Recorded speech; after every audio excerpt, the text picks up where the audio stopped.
What's necessary to defend the eastern flank of NATO? We're on the eastern flank. Core to that is Operation Reassurance at its heart, of course, buttressing the armed forces of Latvia itself and the other Baltic nations.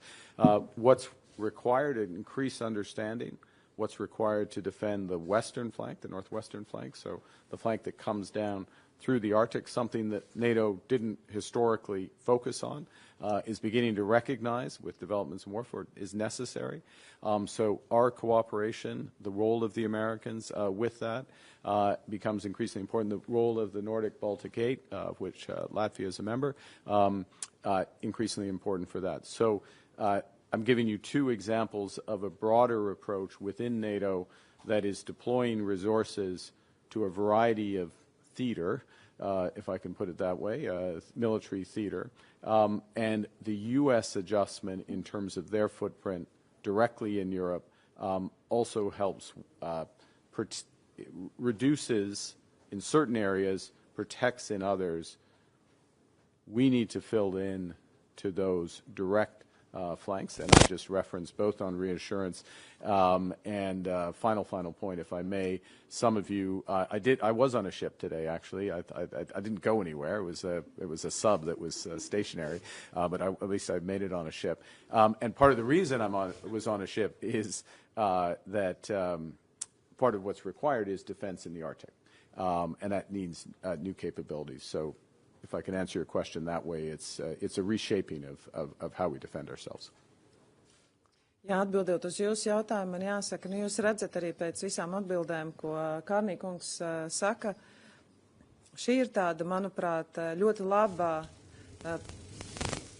prezentācija, nu ne tādā prezentācijas ziņā, bet paraugstunda tam, ko nozīmē NATO un ko nozīmē transatlantiskās attiecības arī NATO ietvaros, jo kur atrodas Kanāda, kur atrodas Latvija, bet tā sadarbība, kas mums ir bijusi, pateicoties gan Kanādas politisko vadītāju līderībai arī iepriekšējā premjera laikā, gan Kanādas bruņoto spēku vadītājiem. Jā, Kanādas spēku klātbūtne šeit ir paplašinājusies, arī mūsu sadarbība ar Kanādu ir paplašinājusies, un Latvija šajā laikā, protams, ir darbojusies kā viena no pašām pirmajām un vislielākajām Ukrainas atbalstītāju valstīm. Jūs zinat, ka mēs šobrīd esam atvēlējuši 0,25 no mūsu IKP procentus, lai atbalstītu Ukrainu, un mēs esam viena no pirmajiem Ukrainas atbalstītājiem. Mēs tāpat esam uzbūvējuši mūsu robežu, mums ir bijis daudz frontes, kurās mums ir jācīnās, un tā kā es varētu teikt, mēs esam līdzvērtīgi šajā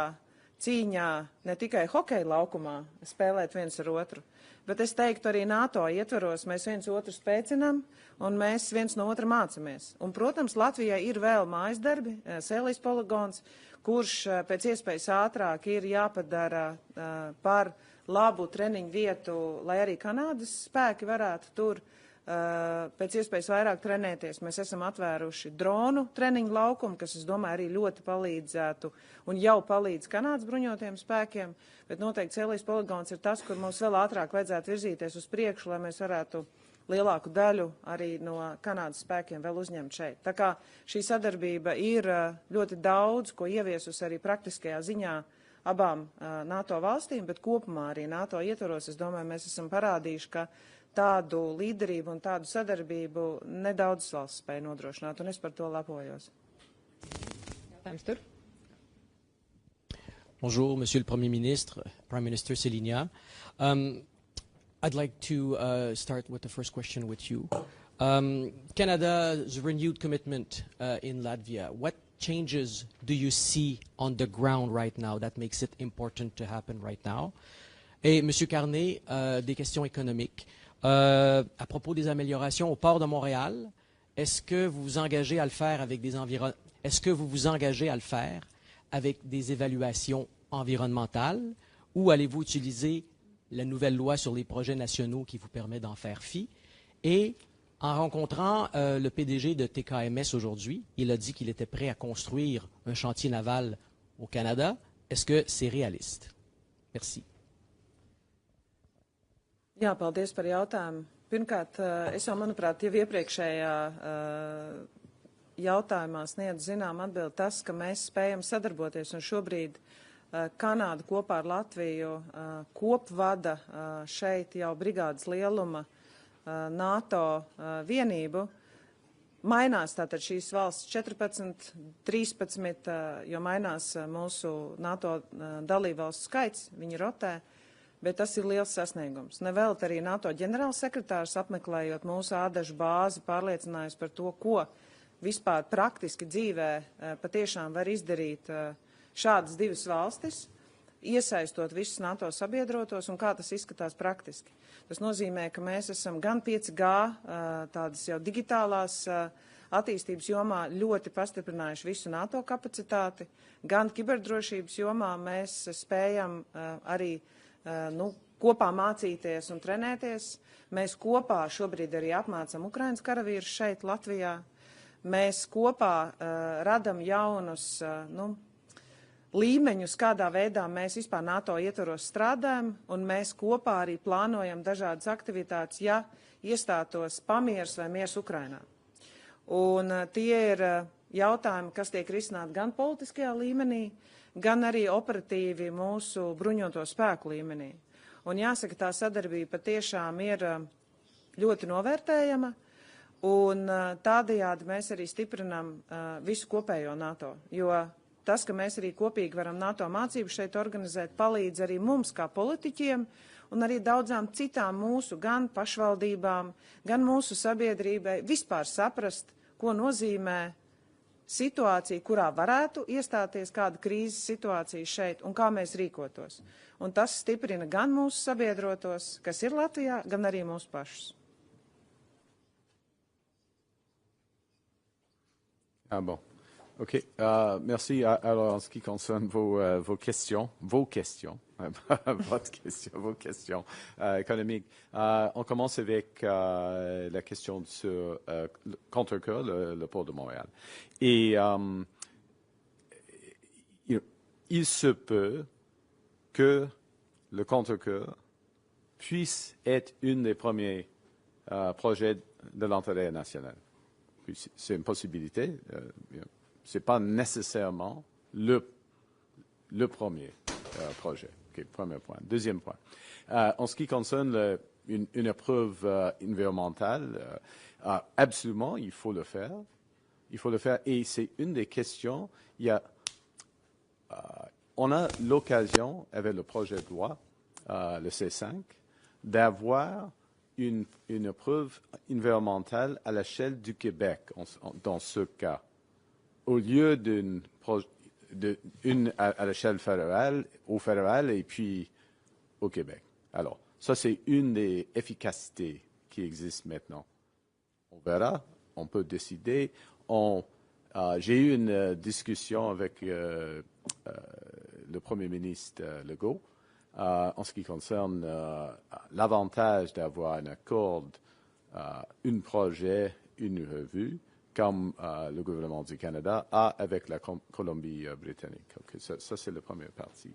En ce qui concerne la possibilité, encore on utilise le subjonctif, la possibilité d'avoir un chantier naval au Canada, évidemment, TMKS l'a dit, c'est une possibilité, on verra.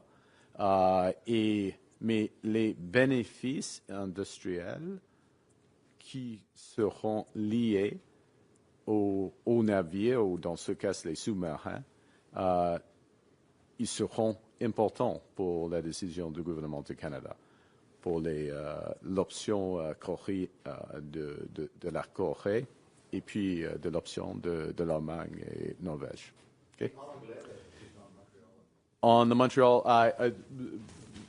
in effect, the Port of Montreal Contre-Corps, which is an extension, as you know, of the Port of Montreal, that could be one of the first projects. I'm not saying it's definitively one of the first projects. That's the first point.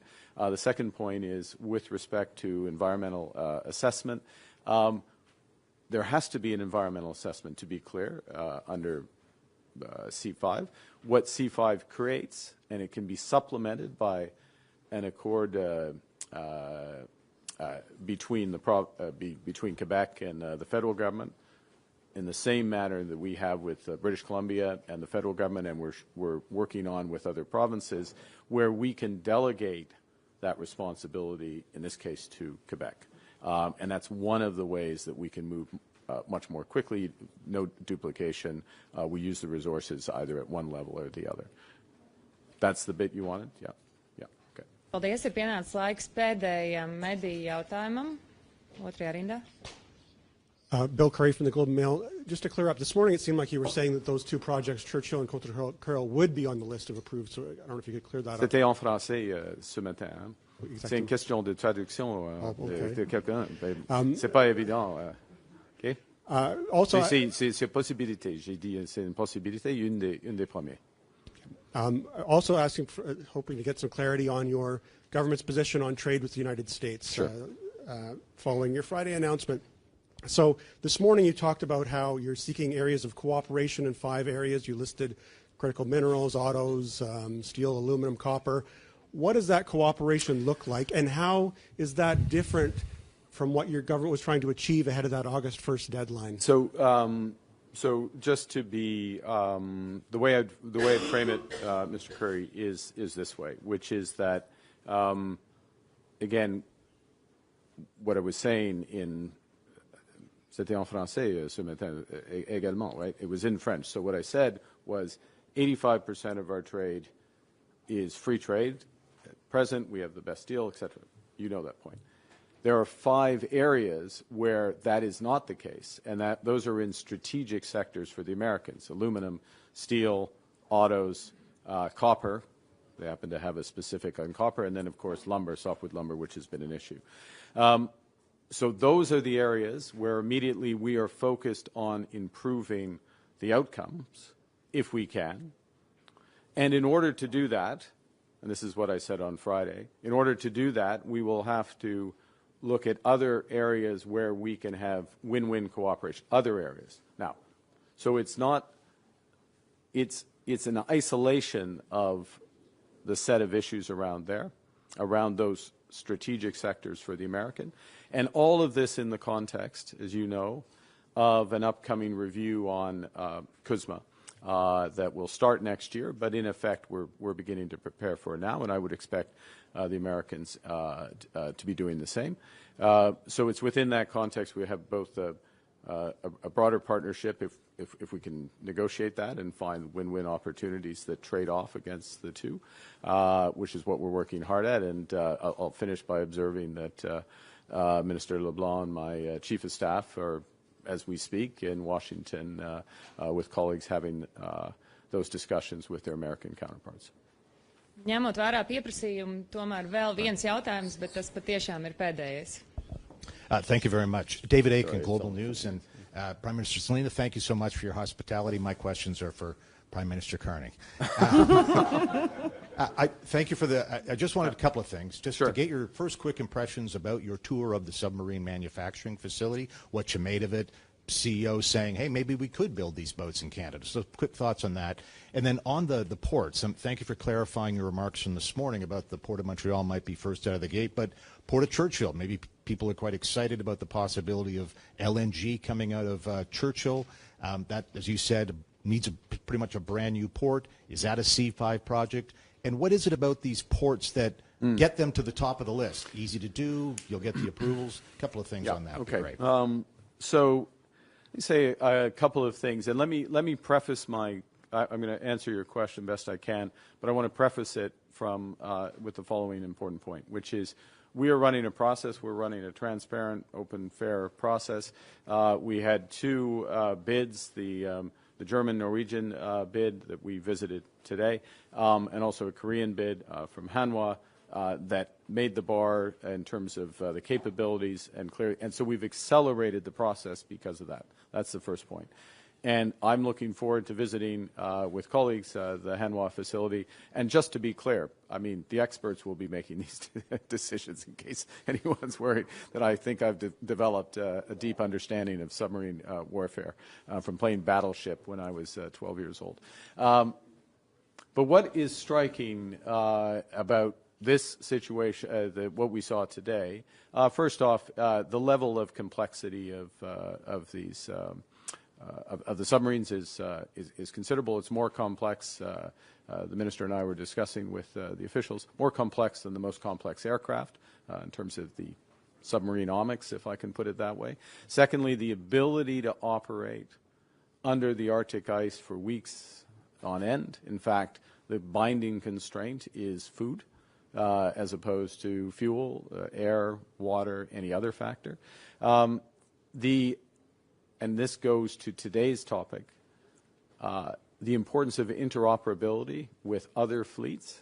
And it reinforces what we're talking about today, which is the risks that come, the very real risks that come. I'm going to pick Russia because they're the principal actor from the eastern flank, but also that Arctic flank and the necessity of doing this. So those are three impressions, if I may. And of course, as I said before, the industrial benefits are important for Canada, and the ability to have components and build out from that is there. Yes, I'll finish. On the ports, I think you heard my answer on Montreal and Contrecoeur. With respect to Churchill, what's interesting about Churchill, and this is why it's important, and I think there's a bit more where it's one of the first potential ones, but there is much more to it than Contrecoeur in terms of what it potentially unlocks. So it unlocks, as you just said, LNG. It unlocks, and I salute Premier Canu's initiative here, it unlocks major Indigenous leadership and participation. It potentially unlocks pathways for critical minerals and links into Europe. So it has an element, and I'll finish with this point because I know I need to finish. What are one of the elements that get projects up to the level of national interest? Diversification. Diversification across provinces, diversification of market, diversification of new activities that we haven't been doing at scale, because all of those elements are going to make the country stronger, make us more resilient, make us more prosperous across all of Canada. Thank you. Paldies amatpersonām, paldies medijiem. Preses konference ir noslēgusies, un es saprotu, ka tie mediji, kas vēlas doties lejā, piefilmēt zaļās zāles tikšanos, šobrīd seko personai pie durvīm. I got that. Paldies, thank you so much. Thank you. Thank you very much. Now we go back to work. Thank you. We go back. Very good, actually. I'll just take one. Here, I'll